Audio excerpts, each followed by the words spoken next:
Each week we do something called a community moment, where we welcome voices from our community to come up and share a thought for the day. It could be something about your journey to free thought, could be some ideas from a book you've read, observations about life. And it's usually kind of a briefer, than our main presentation. If you'd like to do one, because we're always looking for folks to do it, just get with me. We're scheduling actually now towards the end of September, so many of you have volunteered. We're in good shape, but we're always looking for ideas, so just let me know. And today we welcome back Jerry Friedman. So Jerry, come on up.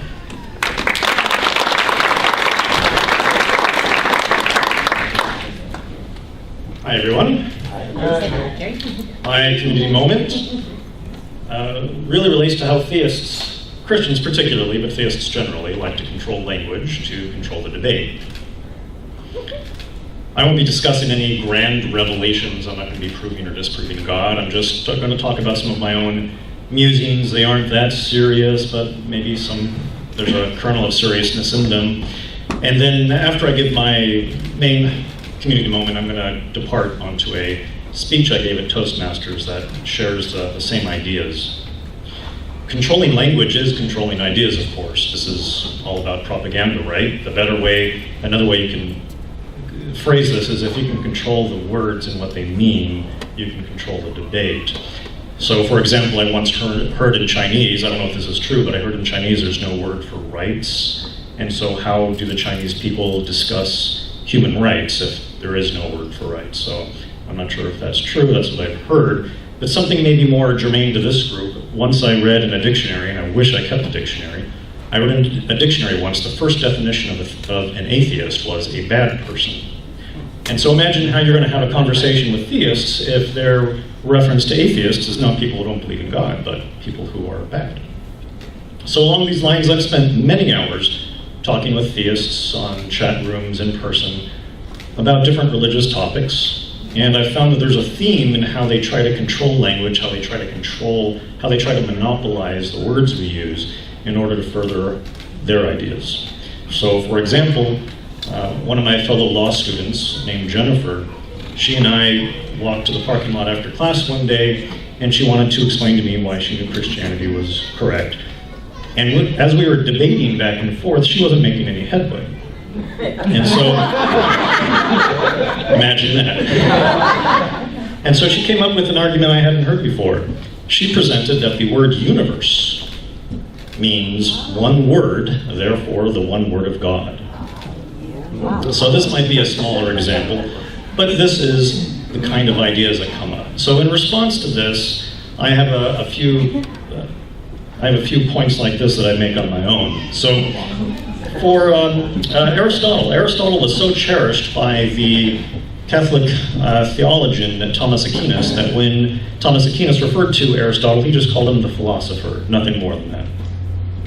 What if we did that with our president? What if we insisted all around the world that president meant the US president? What if we denied Gary his position? What if we denied the president's... You saw the Grand Poobah. But what if we did that all around the world? We couldn't talk about President Putin, and I actually looked up a list of presidents. I don't remember any of their names now, I just remember Putin. But what if we just insisted that if we say president, we mean the US president? And this is what Christians do, and Jews and Muslims, this is what Christians do with the word God, right? If you say, I believe in God, you don't mean Thor, you don't mean Zeus, you don't mean any number of gods, you mean their God. And so for me to be more precise, I use the term Bible God.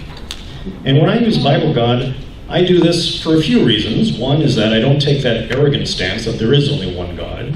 And I don't take the stance that for the Christian who thinks that there's only one God, that they can just get away with that. And so when I write and I say, talking about Bible God, I'll remind them that their God is not the only God, and as we know, that means they're atheists to all the other gods out there. But I use this lingually just to remind them that there's more than just one God. Other gods are out there. I could, hypothetically, and I could just say Jehovah or Yahweh, but that doesn't drive the point home that they're monopolizing the term. So I don't use Jehovah or Yahweh for that reason. And I also, this also applies to gender. I mean, I've for a very long time been annoyed that Bible God is referred to as a he, right? Now, he has specific meaning. He is in a sexual context that there's reproduction going on. This is obviously patriarchal, this is obviously misogynistic, but it also, for me, it denies science. I mean, gender, sex evolved, and if it evolved, the premise is that God doesn't evolve. The premise is God is immutable. The premise is that God does not reproduce. You know, the Greek and the Roman gods, they reproduced. You know, Zeus had children and so forth, but not Jehovah. Okay? So, and that's not reproduction. You don't need a penis for immaculate conception, right? And so when I refer to God, I use it. I don't use he. I use it, and that makes a lot of Christians very uncomfortable because they're used to the patriarchy. That's their religion, and unless I'm stuck in the habit of referring to God as he, I use it, and unfortunately, I'm like you, raised with this Zeus figures as Jehovah, and I say he all too often.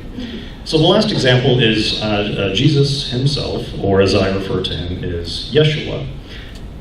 So I'm fairly new to Oasis here. I don't know if somebody has presented earlier on the historical name of Jesus, but his historical name is Yeshua, which translates into English as Joshua. So what I tell people, what I tell Christians, I had this conversation with my sister, who's very much a believer, is why do you refer to the person you love most by the name given to him by his murderers? What if we did that with Abraham Lincoln? What if we did that with Dr. Martin Luther King? Who here would want to be named and remembered in all history by the people who killed you?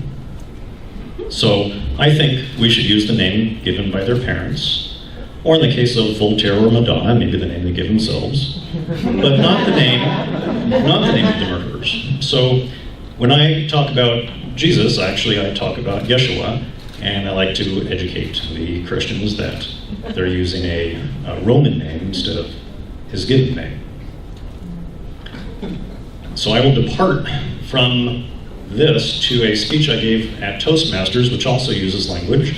And I say this in humor. I think when I gave my speech originally, I offended somebody, and you can understand by the speech who I may have offended. And I don't mean to offend, I'm just playing with language. So I'm here to announce to everyone that I am an African American woman, and I am not Jewish. What do I mean by that? You might think that my race cannot be African, but of course we all know through evolution we all go back to Africa. Why do we stop our racial identity with one generation or a few generations back? If we go 0 generations back, I was born in California, I can call me Californian, that doesn't mean very much. Or 1 generation, I'm English, that's when my mother was born. 2 generations, I'm German. We can keep going back. But for me, these are all arbitrary points. These are arbitrary points of where our society tells us that we should identify with one group and not another.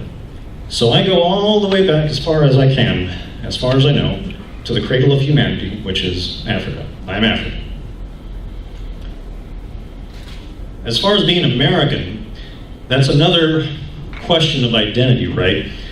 Culturally, I think of myself as Californian more than anything, but even Californian is kind of arbitrary. There's Northern Californians, Southern Californians. I'm from Orange County, which is a conservative stronghold, which is where I'm from, and I'm not conservative. And so I think that for me, if I go all the way down to the most specific or all the way up to the most broad, what identifies me best is American. And so that's where I'm African American. All right, why am I a woman? Anybody here, I see shrugs, anybody here who has a sense of embryology knows that all humans start off as women. And then after a few hours, a few days, at some point, some hormone comes in and turns about half of us into men. But what most of you don't know is that all humans, all men, retain some uterine tissue in our prostate. This is something that I read from Richard Dawkins. So every man in here has a little piece of uterus in them. Now, for these reasons, I also identify as a woman. And finally, I'm not Jewish. A lot of people have met a lot of Friedmans, and a lot of Friedmans are Jewish, but of course, this is guilt by association. Religion is an idea, and an idea is not genetic. So the idea of Judaism from Abraham is an idea that does not pass down through genes.